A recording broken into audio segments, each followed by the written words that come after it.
Nah jadi hal-hal seperti ini saya melihat, saya juga mau katakan kepada Pak Arianto ya, Pak Penasihat Kapolri, kenapa sih Bareskrim tidak, kan kemarin sudah dihentikan penyelidikan, oh kan ketemu yang baru, viral di medsos, no viral no justice katanya. Ini sudah viral nggak ada juga justice-nya gitu loh. Jadi kenapa Mabes Polri, Polda Metro Jaya tidak mendatangi lokasi-lokasi yang kami datangi? Ya kan, bahkan Kompas mendatangi, beberapa media lain mendatangi. Nah Kasmujo, Ketoyan, Pramuka dan semua itu bisa saja saya berikan siapa yang informan-informan saya di situ. Oke. Tadi jadi kita karena bicara soal orang besar, ijazah dan sebagainya, soal penyakit mungkin nanti kita bicara di lain waktu. Tapi saya pikir itu hal yang sifatnya pribadi meskipun tadi berupa penjelasan ya antara Bung Farad dan Dr. Tifat. Ya nggak usah dimulai lagi. Udah cukup. Tadi menurut Dr. Tifat mengatakan bahwa saya tidak pernah mengatakan mengutuk. Tidak pernah, oke. Tapi dilaporkan oleh Bung Farhad. Bukan mengutuk, tapi kalimat-kalimat dia mereview dan menilai dengan membandingkan dengan Al-Quran dan ayat-ayat ini itu yang kita anggap orang sakit skincare, sakit kulit biasa. Oh itu bukan untuk Pak Joko Widodo, itu umum. Udah mulai mengelak kan? Kalau enggak ada yang mengelak. Ya udah kita anggap coba Anda lihat kita anggap aja semua sosial media Ibu Malam saya. ini kita anggap hal yang meringankan, ya kan? Berarti enggak. masih sayang sama Pak Jokowi ya. Ngomong sama orang kayak gini ya. Udah. Emang kamu kayak gimana? Oke. Ini saya mau ngomong kayak orang kayak gini, emang kamu kayak seperti apa? Oke, baik. Di sini di hadapan saya juga ada Bung Michael Sinaga, podcaster yang kemudian terlapor, betul ya? Sudah diperiksa juga di Polda Metro Jaya. Anda bisa sampaikan, kenapa Anda bisa jadi terlapor? Siap Mas Aiman, saya perkenalkan diri dulu ya. Ya. Saya Michael Sinaga, kebetulan sekarang saya yang memegang media Sentana. Oke. Nah Sentana itu bukan podcast saja sebenarnya, tapi koran yang sudah terbit sejak 1982 ini. Oke. Nah, saya bawa contohnya nih kemana? Ke sono. Anda sebagai apa? Saya pemimpinnya sekarang tetapi Pemret. Pemret pemimpin redaksinya Sentana ini ya. Koran ini terbit sampai 2017 karena memang harga kertas naik. Ainus juga tahu lah. Koran Sindo juga tahu. Nah, Ya. koran ini Belinya di mana tapi nih? Hah? Belinya di mana? Oh di mana-mana banyak. Kalau dulu, kalau sekarang udah nggak dicetak bang. Oh sekarang nggak cetak. Nggak dicetak. Dan beralih ke Sampai online 2017, misalnya? beralih ke online. Sekarang ada di online. Nah, sekarang kita bikin yang gaya anak muda yaitu podcast. Kira-kira gitu. Tapi portal online nggak ada? Ada. Sentana Masih ada. hariansentana.com. Oh oke. Ya. Dan podcast? Dan podcast. Anda Pemretnya? Saya pemretnya. Anda Pemret berarti Anda punya... Saya punya kompetensi. kartu wartawan utama nih. Oke, Nah, saya bisa boleh dikasih lihat. lihat juga nih. Nah, ini bikinnya tidak di Pramuka ya. Dibikin di Dewan Pers tahun 2017. Asli itu ya Mas, bukan pasar Asli, Pramuka bukan dari ya? pasar Pramuka. Oke, 2017. Jadi saya sudah jadi wartawan utama sejak 2017. Umur saya waktu itu ya 20 tahunan lah. Ini contoh wartawan suka ngejek-ngejek orang nih. Saya kan nggak ngomong sama Anda. Kamu, Aduh. ya, kamu bicara aja, ini di TV. Kalau Ya, udah oke. menyangkut Pramuka, kamu Tolong nggak usah saya bisa ngejek-ngejek ngomong 5 aja. menit aja ya. Ya kamu tadi Mas komplain Farhad kan? ya. Ya, Etika lawyer satu ini Bukan, ini saya ajarin etika motong-motong juga. terus ini. Oke. Aduh, saya nggak Kamu ngomong wartawan sama hargai Anda ya, kok. jangan. Oke, ngejek-ngejek. Jadi Anda mau mengatakan bahwa Anda bukan podcaster, Anda bukan YouTuber biasa, bukan. Anda adalah wartawan. Tetapi kan sekarang kita harus mengikuti perkembangan zaman, Mas Aiman. Ya. Jadi metode-metode jurnalistik yang lama mungkin sudah tidak diminati anak muda dan lebih suka menonton podcast. Apa salahnya kita jurnalis membuat sebuah podcast? Oke. Yang isinya adalah karya jurnalistik menurut Undang-Undang Pers nomor 40 tahun 99. Terkait ijazah Pak Jokowi apa yang Anda lakukan? Jadi menurut terkait ijazah Pak Jokowi, saya waktu itu dihubungi oleh Pak Roy Suryo. Bahwa ada penelitian-penelitian terkait ijazah dan saya diajak ke UGM. Saya pergi ke UGM dan melihat semua proses-proses pertemuan Pak Roy Suryo, Bang Rismon dan Dr. Tifa dengan UGM. Ya. Yang sangat tertutup. Wartawan tidak boleh dikasih masuk dan seterusnya. Ini menurut saya sudah masuk pembungkaman pers. Ya.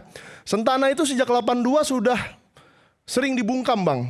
Di tragedi HKBP 92, di tragedi Kuda Tuli 96, di tragedi reformasi, itu kita sering menghadapi pembungkaman.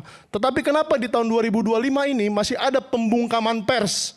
Ini yang saya sangat sesalkan. Kenapa pembungkamannya waktu itu? Ya kita tidak boleh dikasih masuk dan melihat apa sebenarnya skripsi Pak Jokowi yang sebenarnya ada di situ. Setelah Mas Roy dan Bung Rismon melihat waktu itu ya? Waktu itu mereka melihat dan mereka bertiga saja yang boleh masuk. Saya tambahkan Padahal dikit. masih luas ruangannya. Jadi yang hadir itu hanya jurnalis internal UGM yang boleh.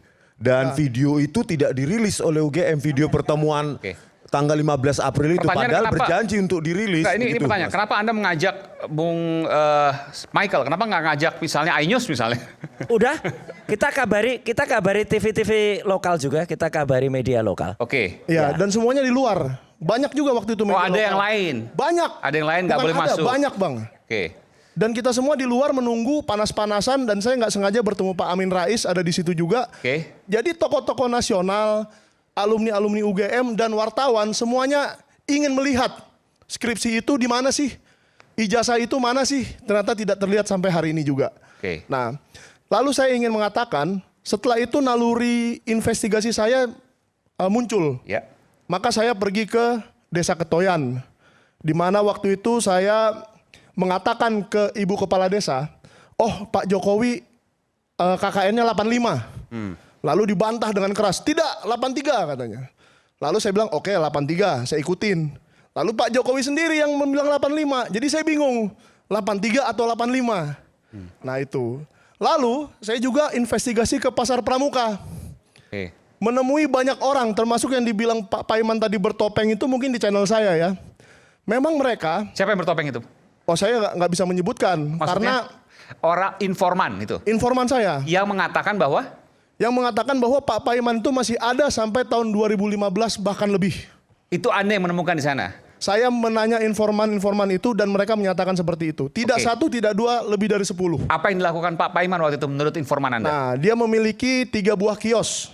Memiliki itu bukan berarti dia menjaga loh ya. Dia itu Pak Paiman maksudnya kan? Pak Paiman memiliki 3 buah Oke, kios. Pak Paiman ada yang masih di depan, hadir di sini ya. Nanti bisa disampaikan ada yang di bantahannya. depan, ada yang di tengah, ada yang di belakang. Sampai 2017. Sampai 2015-an. Oke. Atau mungkin 2017 saya nggak Oke. tahu. Sekitar itulah. Ya Oke, sekitar terus? itulah. Nah ada yang di depan, ada yang di tengah, ada yang di belakang. Di depan itu hanya untuk menerima order. Order apa? Saya tidak tahu, bisa mengetik skripsi, bisa Oke. mengetik apa saja. Oke. Bisa menerima order dan diteruskan ke belakang. Jadi alat-alatnya tidak ada di kios depan tapi di belakang. Oke. Nah hal-hal seperti ini kan harus kita buka. Bentar. Jadi yang di kios depan menerima order. Ya, Lalu kemudian yang mengerjakan kios belakangnya. ya. Terus kiosnya satu lagi kan ada 3 tadi. Oh ya, pokoknya 3 kios itu saya nggak tahu lah secara persis kan. Outputnya Karena atau sekarang kan sudah produknya terbakar. adalah apa? Skripsi? Ya macam-macam. Ijazah atau Bisa apa? skripsi atau apapun yang diinginkan oleh konsumen. Apapun. Apapun. Ini Palu percetakan Gada, maksudnya? Palu Gada. Iya. Ya. Apa lu mau gue ada. Ya. Itu menurut ini Jadi loh. saya nggak bisa bilang apa outputnya. Enggak, ini kan informan Anda kan? Betul. Informan Anda mengatakan ini hanya skripsi atau ada ijazah atau ada yang lain. Mumpung ada Pak Paiman di sini. Apa saja katanya. Apa termasuk ijazah? Oh saya nggak mau bilang ijazah karena nanti itu kan sensitif ya. Iya. Tetapi apa saja yang diminta biasanya bisa Pak katanya. Apa saja Apa saja yang diminta. terkait dengan percetakan? Mas Aiman masih ingat kata-kata mantan anggota badan BIN waktu itu? Iya. Pak Raharja. Visa. Bahkan visa Amerika saja bisa dibuat di Tapi sana kan dan bukan di tembus. kantornya bukan Loh, di kiosnya bukan. Pak Paiman. Ya area Pasar Pramuka itulah Iya, oke. tempatnya. Betul. Lanjut, silakan. Nah, jadi saya melihat ya, dan saya juga beberapa kali mendatangi kota Solo, Jogja dan sekitarnya, termasuk waktu sama Pak Rismon, saya menemui Pak Kasmujo, yang beliau hanya bicara 5 kalimat, bukan pembimbing akademik, bukan pembimbing skripsi, belum 50 tahun, masih BSC, 4 kalimat ternyata. Jadi masih sarjana muda dia bagaimana membimbing sarjana full. Kira-kira seperti itu. Nah jadi hal-hal seperti ini saya melihat, saya juga mau katakan kepada Pak Arianto ya, Pak Penasihat Kapolri, kenapa sih Bareskrim tidak, kan kemarin sudah dihentikan penyelidikan, oh kan ketemu yang baru, viral di medsos, no viral no justice katanya. Ini sudah viral nggak ada juga justice-nya, gitu loh. Jadi kenapa Mabes Polri, Polda Metro Jaya tidak mendatangi lokasi-lokasi yang kami datangi? Ya kan, bahkan Kompas mendatangi, beberapa media lain mendatangi. Nah, Kasmujo, Ketoyan, Pramuka dan semua itu bisa saja saya berikan siapa yang informan-informan saya di situ. Satu dulu lah, jangan semua. Nanti kan ketahuan semua. Nah, kalau satu coba ditanyai secara patut, diperiksa secara patut oleh Barreskrim Polri supaya terbuka Oke. penyelidikan ini dengan baik dan benar. Oke. Jadi saya ingin Pak Prabowo juga melihat supaya ini tidak menjadi pembungkaman pers seperti di era Soeharto lagi. Itu saja. Saya ke Pak Paiman, karena tadi ada banyak sekali menyinggung soal Pak Paiman. Pak Paiman, ada yang mau dibantah soal ini? Silakan Pak Paiman. Ya, saya kira gini ya. Kalau hanya katanya itu kan bisa keliru. Tapi kalau kata fakta saya yang sebagai sejarah, mungkin nggak salah ya. Jadi gini, kalau tadi dikatakan saya punya kios untuk menerima order pada belakang, itu keliru. Karena apa? Setelah kios di depan itu saya jual, baru saya beli di belakang, gitu loh. Itu tahun berapa, Pak? Jadi tidak ada kios di depan lagi, gitu. Tahun berapa itu, Pak? 2002. Halo? Iya, tahun berapa itu, Pak? 2002. Nah, jadi saya itu di Pramuka itu mulai ngetiki skripsi dari tahun 94 itu sudah ngetik-ngetik, tapi karena kenal di situ, 97 saya mulai beli dan usaha, gitu ya. Pertama di depan ya, di depan. Itu 1997 sampai 2002. Nah, setelah saya itu ingin berkembang, yaitu saya buka restoran Padang, maka yang di depan saya jual, kemudian saya beli yang di belakang. Itu sekitar tahun 2000. Itu saya beli di belakang. Gitu. Jadi itu sejarah fakta yang benar seperti itu, gitu loh. Jadi saya kira kalau saya yang menyampaikan kepada teman-teman, terutama Pak Mas Roy Suryo yang dulu pernah saya kagumi, sekarang fokus saja kepada ijazah, nggak usah melebar. Saya di Mustopo tadi ini buktikan dulu supaya clear, tidak menambah dosa. Ingat, Pak Paiman, ya, sebentar saya mau tanya, tadi kan ada tudingan.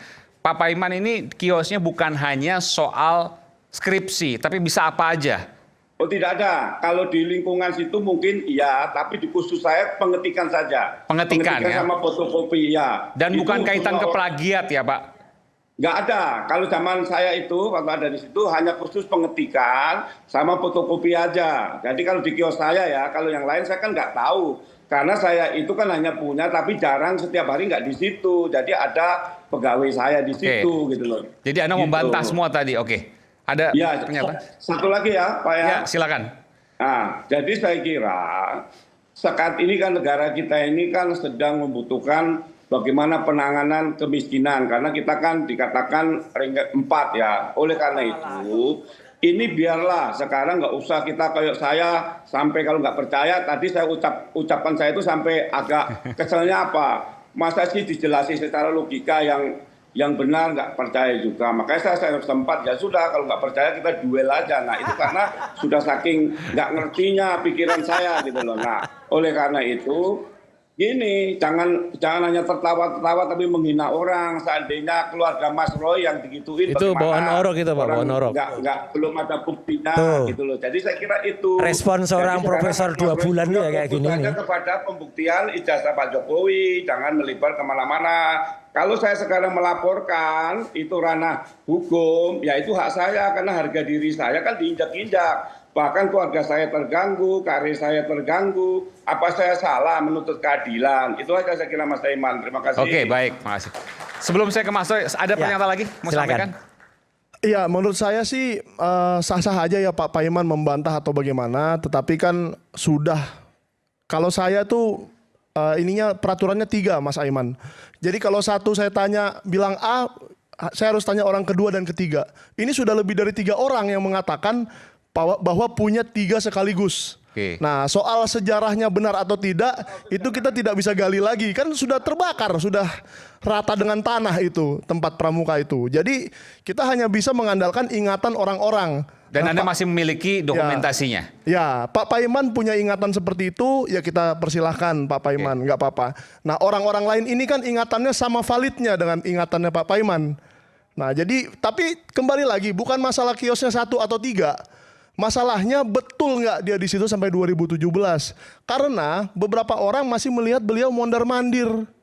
Sekali-sekali, sekali 2 bulan, sekali 3 bulan datang ke situ. Datang lagi ke situ. Karena jalan kaki ya, nggak ada yang melihat mobilnya apa gitu kan, tapi dia jalan kaki. Oke. Gitu, karena nggak ada parkiran. Saya sudah pakai mobil tahun itu Pak. Karena tidak ada parkiran Pak, mohon maaf. Jadi jalan kakinya dari agak jauh, parkirnya agak jauh. Saya selalu parkir di Polsek, karena Polsek teman saya. Iya, kan menyeberang Pak dari Polsek ke Pasar Pramuka Baik, Pojok baik. itu menyeberang. Tapi Oke. itu tahun 2002, nggak ada Oke. ceritanya. Silakan Mbak Mufarad. Ya memang agak terkesan wartawan bawaan dan pribadi nih kesannya. Tapi nggak apa-apa. Kita lanjut ya. Ya buat bapak-bapak ibu yang bertiga ini, kan kita kan sudah fight secara hukum nih. Siap nggak menghadapi gugatannya Pak Paiman? Bukan masalah siap dan tidak. Itu ada Kalau jawabannya kalau banyak. cerdas, kalau lawyernya cerdas Ya, dan bukan. semua proper. Lo kok bukan berarti Jadi Anda ngakuin kamu nggak mau cerdas menghina dong? orang semua baru alamat rumah kalian yang Bukan. KTP berbeda, Bukan. TPUA berbeda, Kan nggak cerdas. teka-teki. Ini kan salah aja. Lah. Kalau bodoh jangan kemudian Bukan bodoh. kebodohannya Ini orang ditimpakan public ke kami. figure yang jelas alamatnya di mana. Cuma Loh, dia kan iya, jelas lempar-lempar. banget. Mulai Egy Jelas Sujana. banget. Alamat saya jelas. Intinya bahwa nomor proses hukum M saya harus jelas. dilakukan, nanti akan dipanggil misalnya dan Mas Roy akan jalan. Pasti akan- Iya gitu Dan aja itu kok repot Oke, baik. ini. Kita Kebodohan kembali nggak lagi, bisa tetap nulis bersama kami alamatnya kok di Rakyat ditimpakan Bersuara. nih. Oke. Parah Kelihatan ini kan? lawyer ini.